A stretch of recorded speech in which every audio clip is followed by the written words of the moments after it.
Bon les gars, ce matin, réveil 6 h du matin, on est parti pour aller voir le lac Matterson. Donc c'est un lac qui est apparu il y a des millions d'années suite à la fonte des glaciers et le mouvement des plaques. Qui est très connu parce qu'on peut observer le reflet de la chaîne des montagnes dedans. Donc on se levait ce matin vers 6 h pour essayer de voir ça. Malheureusement on n'avait pas prévu, mais il y a la brume avec nous. Donc on va attendre que ça se dégage et on va faire la marche, ça dure à peu près une demi-heure.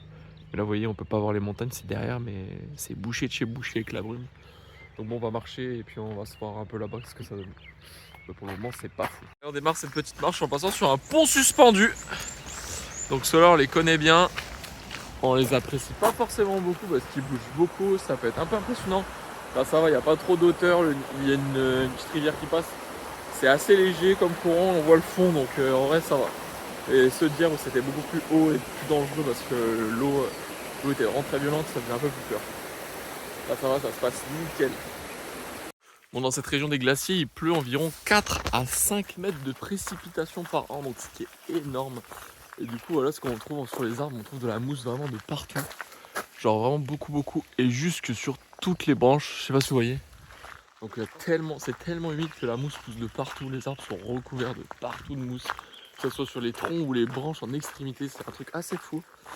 Et donc ça témoigne bien de l'importance des précipitations ici. Et l'humidité qui est vraiment très présente. Vraiment, il pleut encore aujourd'hui. Cette nuit, on a pris des torrents d'eau sur la caravane. C'était, sur le camping-car, c'était indécent. J'avais jamais entendu de la pluie battre aussi fort sur la carrosserie. Ça nous est arrivé 2-3 fois dans la nuit, donc franchement, c'était assez impressionnant. Bon, voilà, là, on va continuer de marcher tranquillement dans la forêt. Et pour rejoindre le petit point de vue sur le lac Matterson, qui, je l'espère, va nous donner un beau spectacle ce matin.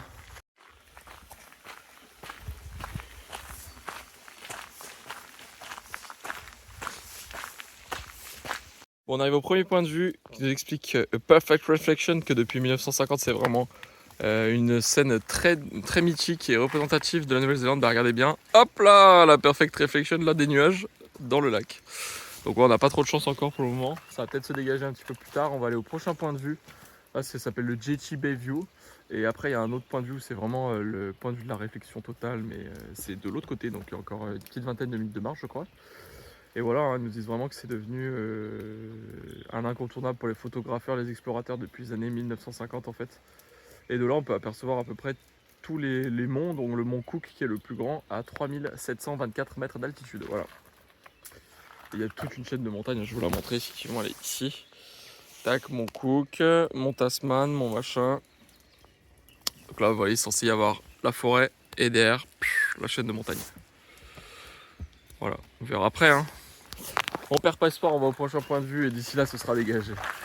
On est arrivé au Reflection Lake, regardez ça comme ça reflète bien là.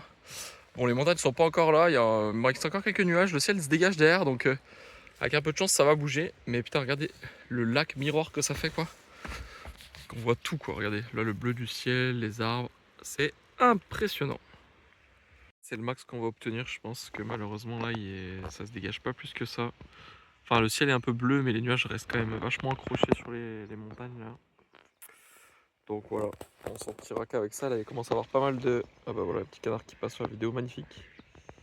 Pas mal de petites ondes parce qu'il y a pas mal de canards qui nagent. Et voilà. Donc voilà, cette petite balade matinale, hein, parce qu'on s'est levé assez tôt pour faire ça, mais c'était cool. Donc malheureusement, on n'a pas trop de chance sur la météo. Sur les lacs reflets, entre Taranaki et ici, on n'a pas trop eu de chance. C'est quand même mieux là. C'est quand même mieux ici, hein, on voit déjà quelque chose. Et puis voilà, là on va retourner tranquillement au parking et on va ensuite se rendre vers l'agence d'hélicoptère, voir s'ils font un tour d'hélicoptère aujourd'hui ou pas. Et en fonction, on avisera notre programme.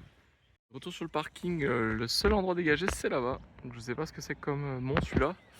Regardez là, le temps commence à se lever, c'est encore gris derrière. Donc on va espérer, nous, de ce côté-là, ouais, c'est là où il y a les montagnes et tout, c'est pas fou. Donc on va rejoindre vite fait l'agence d'hélicoptère, on va voir ce qu'ils nous disent. Ils vont sûrement nous dire temporiser un peu, histoire que les nuages commencent à se dissiper. Et peut-être qu'il y aura un court instant où ça peut marcher. J'espère en tout cas, on va voir ce qu'ils nous disent à ce moment-là quand on va arriver. Bon, le vol en hélico est retardé jusqu'à 11h30. En attendant, c'est poser un petit café, prendre un petit chocolat chaud avec chachou. Et on attend de voir si le temps s'améliore. Là, ça s'améliore, mais derrière les montagnes, c'est toujours complètement bouché. Donc pour le moment, on va attendre là. En attendant les nouvelles de l'hélicoptère à 11h, on est à Teko Pico Otewaka, au viewpoint. Donc regardez, bam, le viewpoint, la montagne en face est couverte. Celle-ci est un peu dégagée, mais pas les autres quoi.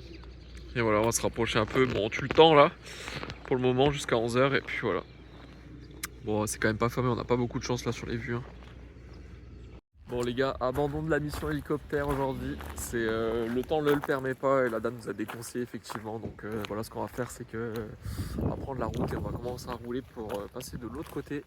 On est obligé de remonter tout dans le nord, enfin pas tout dans le nord, mais jusqu'à la Arthur Space qui est à peu près à 5 heures d'ici.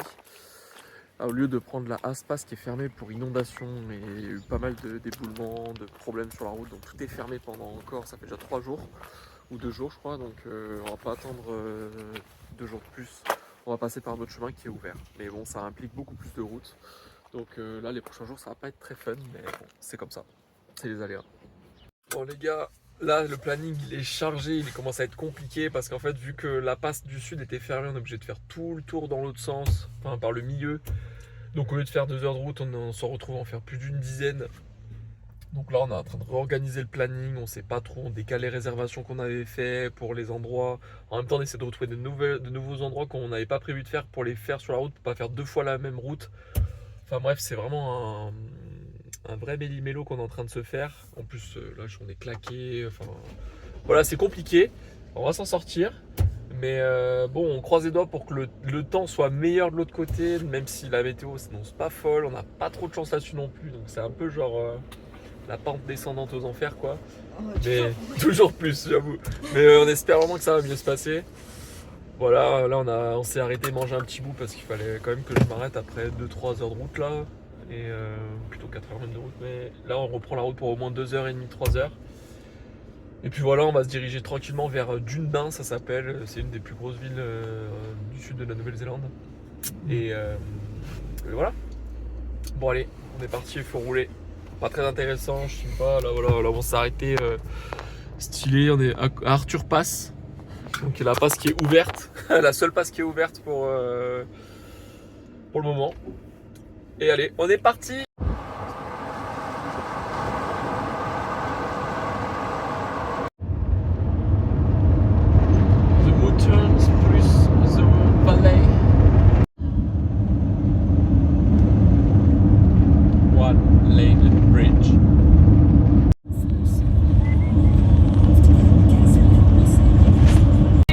Bon les gars, après avoir roulé à peu près 6h30 ou 7h quasiment aujourd'hui, là, on est enfin posé dans un camping de l'eau, sur la côte est de la Nouvelle-Zélande.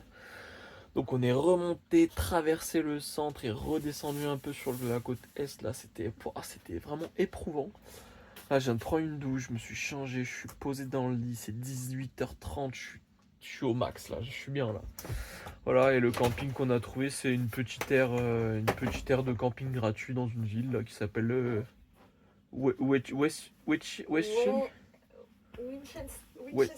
Winchester. Winchester, donc voilà, franchement très sympa. Regardez les autres camping-cars qui sont là. Bam. Et voilà, le reste après, tranquille. Voilà, petite soirée détente là, et demain on va rouler un petit peu encore. Et voilà, on verra le programme de demain. Ciao. Ce matin on a super bien dormi, ça fait du bien, on a bien ressourcé les batteries. Aujourd'hui petite journée, on n'a que 2h30, 3 heures de route de prévu. On va se rendre vers Dunedin en faisant un petit arrêt vers un phare en bord de mer où on peut observer des otaries et des pingouins si on a un peu de chance. Mais la première arrêt du jour, le Woolworths. Le Woolworths pour faire quelques achats pour la suite du voyage, surtout de l'eau, un peu de bouffe. Et voilà, c'est notre petit arrêt de temps en temps qui est très sympa. Les gars, on est arrivé au lac de Kakitipi, au phare de Kakitipi. On a mangé là tranquillement et là on s'approche sur le walking track normalement pour voir des phoques et des pingouins si on a un peu de chance. Donc on va essayer de se rapprocher et de voir un peu ça. Voilà quand ça ressemble, là on est sur la jetée. Tac tac tac. Et on va se rapprocher un peu plus loin. Voilà, on peut observer des phoques. Il y en a un qui est là et un autre qui est couché dans l'herbe derrière. Et là on va continuer, on va essayer de voir si on voit des autres oiseaux, des pingouins, des autres phoques. On est arrivé au bout de l'île, on peut aller jusqu'au fond là-bas. On n'a pas vu de pingouins malheureusement, on a vu beaucoup de phoques, pas mal de mouettes, de cormorans, tout ça. On n'a juste pas vu les pingouins, c'était peut-être un peu trop tôt dans la journée pour qu'ils soient là, apparemment ils sont un peu plus là le soir. Et là, on reprend la route pour aller à notre camping du soir qui se situe après Dunedain. Donc on va voir si on s'arrête à Dunedain, mais on n'a pas prévu.